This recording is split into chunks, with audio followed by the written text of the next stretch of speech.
Hi, this is Jennie Walker and welcome to Closet Conversations. Today I want to talk to you about how to identify luxury brands. This is meant for people who are looking for just some very simple basics and an overview about things they can learn and look for as they gain more knowledge about luxury brands. It's not meant for the person who already knows luxury brands, because if you already know luxury brands, you probably are not listening to this podcast. But this is just some simple things to keep in mind as you're outsourcing. And I think that just understanding these few key things will really be beneficial as you're trying to identify luxury brands when you're out and about, and i.e. luxury turning into things that you can sell at a higher profit. So I want to start with some really simple things like sizing. So many luxury brands have Italian and French sizing in them. Brands obviously like Chanel and is going to have French sizing. Something like Moschino is going to have Italian sizing. Something like Celine is going to have French sizing. Something like Dolce & Gabbana is going to have Italian sizing. And, that's going to be like 36, 38, 40, 42, 44, 48, 50, and so on. And you'll know if it's French or Italian based on if it says made in France or if it says made in Italy.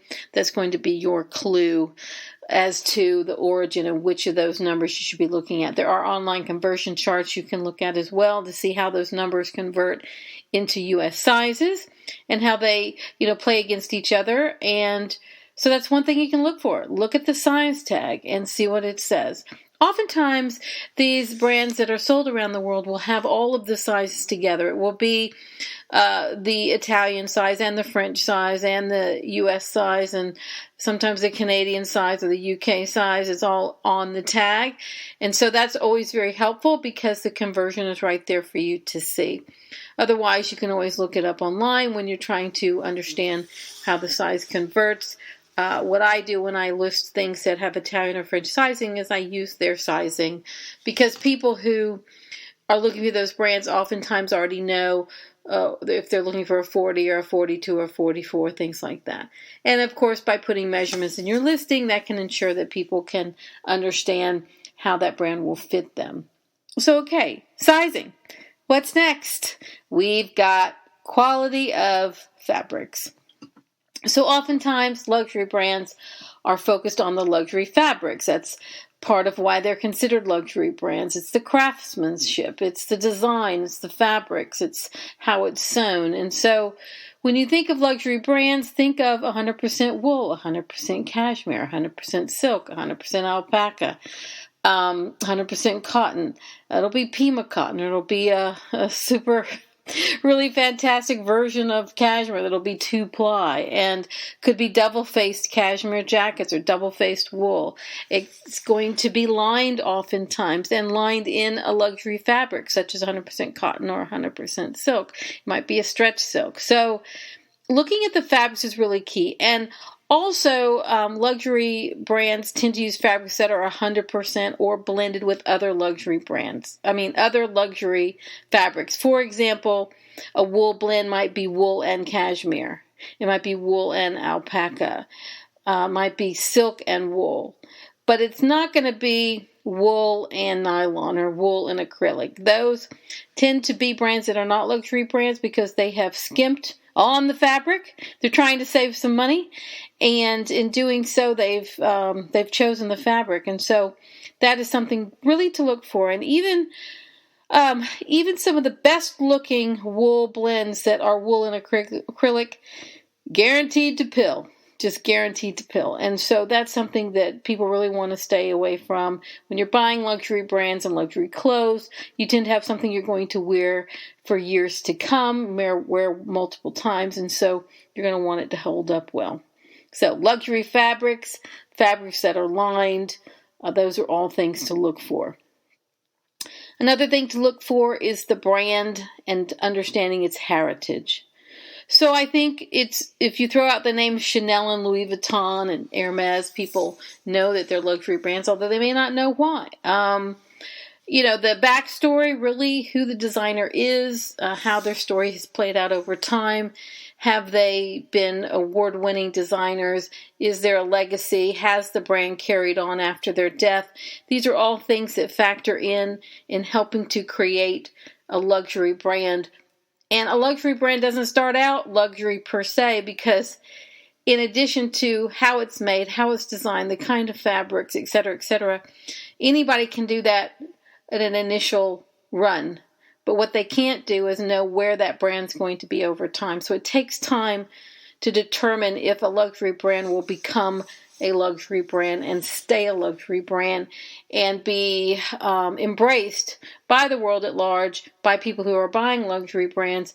And only time will tell if it rises to the top, so to speak.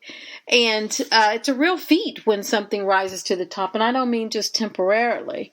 You have a lot of brands like Off-White, they're expensive, but, is that going to be a brand that will stand the test of time and really be considered a luxury brand? I don't know, because just because something's expensive does not mean it's luxurious, and it doesn't mean it's going to stand the test of time. So brands we all know of, Louis Vuitton, Chanel, Hermes, Christian Dior, Dolce & Gabbana, Fendi, Prada, and a lot of these brands also have non-luxury versions of their line. They have a secondary line where they do scrimp on fabrics, and they do scrimp on whether things are lined or not, because they're trying to get the price point down, and they're trying to appeal to a younger customer who's going to get introduced to the brand earlier in their lives, when their capacity to buy is much smaller, in hopes that they'll stay with the brand over time and then be able to buy the main line. Another thing to look at is this a brand that's ever had a museum exhibit. The brands that are the top of the heap have all had their run in the fashion museums, whether it's the Costume Institute at the Met, whether they're showcasing at Victoria and Albert Museum in London. These brands are at the top of their game, that are at the top of luxury, that are the top of notoriety around the world, that have stood the test of time, are going to be captured in some sort of museum exhibit. If not right away, in time, in due course, they're going to be captured. For example, right now, if you were to search museum exhibits and fashion, if those are the only three terms you would get, you would be directed to a number of resources that have listed the fashion exhibits that are going on right now. One, Thierry Mugler, that's taking place at the Victoria and Albert in London. One, that is an exhibit I would love to see. I don't know if that's going to happen, but that's all part of the cachet that's into the brand. That this brand has a very signature style, a very signature silhouette, and it's part of the reason that brand sells so well and is highly sought after in the secondary market. Knowing things like that are going to help you in terms of pricing. So often resellers are focused on what they call comps or comparables, or how much did the same thing sell for. And that is really only telling you a very small part of the story. And without looking at the original retail price, without understanding the brand and its heritage, without looking at the fabrics, without knowing if this is a designer that has been given awards, could have been honored by the Queen of England. They could have their name on the Walk of Fame in New York City. I mean, there's so many awards that are out there that help a brand in their legacy. Is the designer still living? Has the brand carried on after them? What is one of the things that the luxury brands are now doing is they're not discounting their clothes. And Gucci is a great example of a brand that quit reducing their items in the stores, I guess 5 years ago or so. And therefore, part of the reason they're on fire, so to speak, right now is they quit reducing their prices. You can't get them on sale in the way Louis Vuitton doesn't reduce their prices. And that they still have outlet stores, but it's really interesting. I mean, it's a combination of factors that made Gucci rise to the top. I mean, influencers in society around the world, obviously, you have been wearing the brand. They had a designer that was doing unbelievably fantastic things with colors and design with the clothing. The clothing was no longer on sale. It was being referenced in popular music and in videos and shown on Instagram and social media. So many things have attributed to that brand being at the top of their game, notwithstanding the fact that it's very well made with all of the quality fabrics and craftsmanship that you would expect of a luxury brand. Another shortcut to figuring out who are the top designers is you need to go to the bookstore and go to the fashion book section, because there you're going to have all of the top designers. They have books that represent them and their collections, whether it's Alexander McQueen, whether it's Christian Dior. The bookstore, as obvious as that is a place that I think a lot of people forget about when they're trying to figure out what luxury brands are and what to look for and what are the famous pieces. Because even if you come up upon a luxury item, you may not know enough to even understand how to price it. And the price range on luxury is from like 0 to infinity, because depending on who's looking for it, their usage, are they buying it for themselves? Are they buying it to resell? Are they buying it to put in a museum exhibit? Are they a collector? I mean, who is the person and what is the usage of the item? And you really have no way of knowing. But there are ways that you can identify if something is rare, if it's from a very special collection. Was it created when the designer was still living? Alexander McQueen is a great example of that. Pieces that were created when he was living have much more value right now. Pieces that were showcased in the exhibits that have taken place of his collection around the world. I did see that exhibit in New York. I was living there at the time, and it was fantastic. I mean, it's their costumes. These are not regular clothes. But these are all things to think about and to consider. So any of these exhibits, they all create a book. They all create a keepsake that you can buy and look at those images again. And Alexander McQueen has a book of that. There's some vintage books out for Moschino, for example, when there was a 10-year retrospective of Franco Moschino's work, and I have that book, and it's just a fantastic reference to see what was considered at the time the best of what he had done. So do not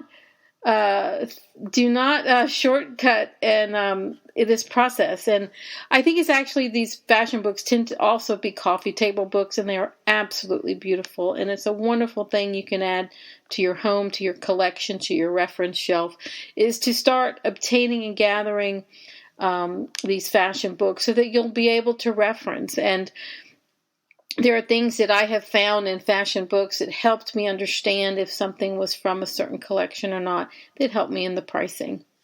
Other thing that you can buy are old catalogs, and eBay is a really great resource for finding old catalogs of old seasons, so you can get an idea of when something came out. It'll help you properly identify it. It'll help you understand how old it is.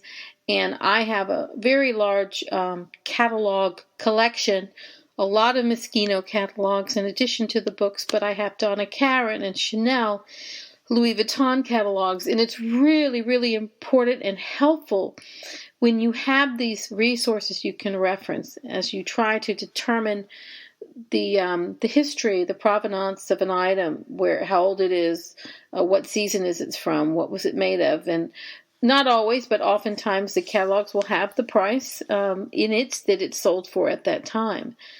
So that's another something to think about as you're training yourself on identifying luxury. Another thing I like to recommend to people who have not had a lot of experience with luxury is to get on the internet and go to the websites of the luxury brands. For example, if you go to the luxury brands and the luxury stores, So if you go to the website of Bergdorf Goodman, Neiman Marcus, Saks Fifth Avenue, take a look and see which brands they're highlighting, and take a look at the retail price on some of this stuff. I mean, they don't think twice about putting $1,500 on a blouse. And so if you understand that, it's going to help you when you come across something. And I saw an episode on YouTube where a reseller had found a Max Mara coat, and they were so excited, and they're like, well, we think this is good. We're not sure. We're going to do our research, but we'll probably price it $100 or $150. And, I took one look at this video, and I went, these people have no clue. They don't know this missing part of the research to help them price and identify this item. Because in the consignment store that I co-own, we've sold the similar coat for $1,000. And the reason you can sell a Max Mara coat for $1,000 is because new it's $3,000 to $5,000, depending on if it's 100% cashmere or if it's all wool or if it's a blend. And so when you know that the original price is $3,000 to $5,000, you understand the quality, the craftsmanship, the brand, and understand that there's many people willing to pay $1,000 for a coat like that. When you know that, you're not going to leave money on the table and price it at $100, because when you price it $100, I'm going to come find that thing and buy it myself and sell it to someone else for $1,000. And that's why that happens, is many times if people are not used to or have not consumed these luxury items for themselves, they don't have that firsthand knowledge of what people are willing to pay or understand why that is. And I think a lot can be learned by going on these websites, looking at the prices of this stuff. Because you can look at comparables all day long, and you'll always see a range.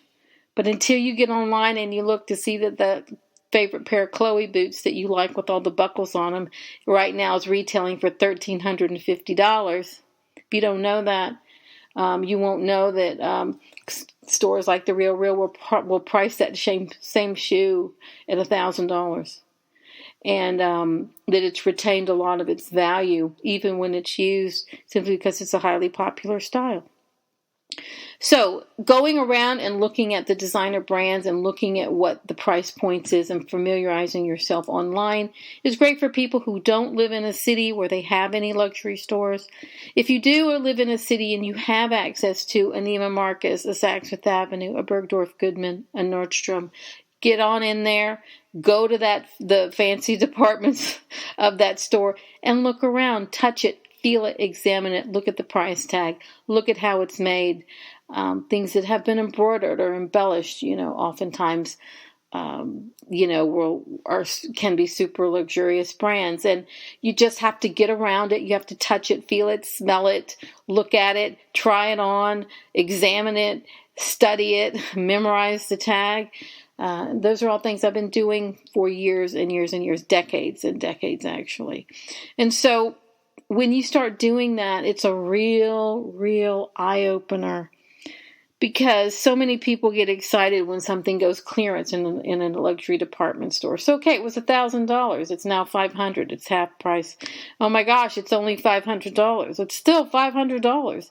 And in some other context, that number would be completely really high or completely low, depending on what that context is. That same item might go down to 75% off. So it might go all the way down to $250 in a luxury store. Can you imagine the stampede going after that $250 item?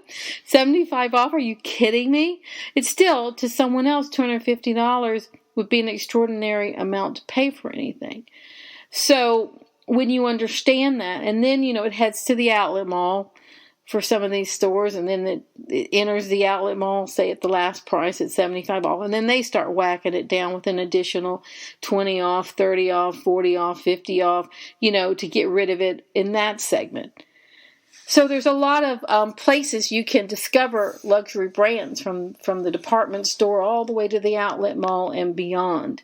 And it's different price points. There's a different perception at each stage of its, I'll call it evolution out into the world. But yeah, things that you can do. So these are just some things to think about. Understanding what luxury is. You've got to do your homework, and that's just all there is to it. And so there's more luxury brands than just the Chanel and Louis Vuitton and Hermes that we all think about. And so you've got to know what those are. And add it to your knowledge base as a reseller, so that you're not leaving money on the table. And that's it. That's all I've got to say today about luxury brands. So we've talked about Look to see what the sizing is. Is it Italian? Is it French sizing? Look at the fabrication. Is it 100% cashmere, 100% wool, 100% silk, 100% cotton? Is it lined? If it is lined, what's the lining made of? Is it 100% silk? Is it stretch silk? Is it cotton? You want to know what the brand's heritage is. Have there been awards? Is the designer still living? Are there fashion books and coffee table books out by this designer? Searching all of the luxury department stores and looking up these brands online and really understanding what that original retail price was. These are all things that are easy to do. And things that I think would be highly valuable to start doing. And perhaps you pick one brand. Pick one that you like the best. If you're into Chanel, start with that one. If you're into Louis Vuitton, start with that. Start with Gucci. Figure out how old are these brands, what happened to these brands over time, and you'll learn a lot. Absolutely. And which of them are with publicly traded companies? LVMH obviously is I say obviously, maybe you don't know. LVMH is a publicly traded company.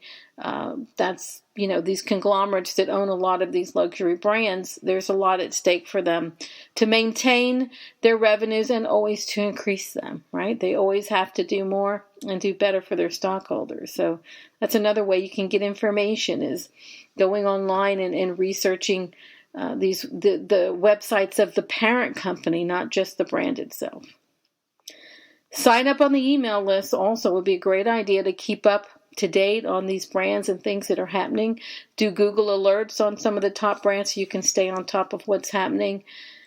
And that's it. Just some suggestions. So I hope this was helpful to you. A little stream of consciousness podcast here right now. I haven't done a podcast in a little while, and I wanted to get back on it. And so I hope you found this interesting and helpful. If you'd like to learn more or want to get in touch, I'm on all social media. You can get in touch with me there under Jennie Girl's Closet or under Jennie Walker. You also can find me through the consignment shop that I co-own called Walker Viden Luxury Consignment in Pasadena. So thank you so much for listening. I hope you enjoyed this podcast. If you did, I hope you'll give it a rating, a 5-star rating, perhaps write a review and subscribe. That would be always great. And, share it with other people you think might be interested. This is Jennie Walker, and this has been Closet Conversations. Until next time.